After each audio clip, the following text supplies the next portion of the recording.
Yo BYF fam! So nagbabalik na naman tayo sa isa na namang unboxing video. So tara na, buksan na natin agad para makita na natin kung anong laman nito. Yo!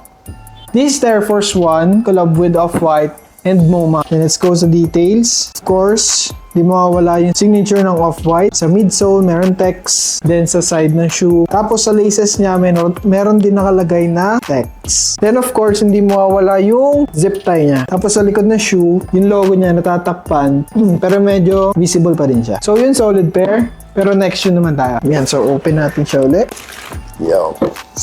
And another solid shoe from Off-White. This is Air Force One Off-White MCA University Blue. So unang-una, nakita ko agad sa sapatos, meron siyang extra laces, kakulay ng shoes. Merong Off-White signature, yan, may air sa midsole. Sa laces, meron text, then sa side ng shoe, meron din text. Then sa likod naman ng shoe, meron din logo ng Nike na nakatakip, pero medyo visible pa rin naman siya. So yun, we have these two solid pairs ng Air Force One collaboration with Off-White. So yun, these two amazing pairs are available here at Pamper Your Feet. To order, message nyo lang kami sa aming mga social medias para mas mabilis ang transaction. Then, pwede nyo rin to puntahan dito mismo sa store namin sa Pamper Your Feet here at J. Rich Corporate Center, 2nd floor, 16 Santo Domingo Avenue, Quezon City. Yun. So yun, message na to cop this amazing shoes.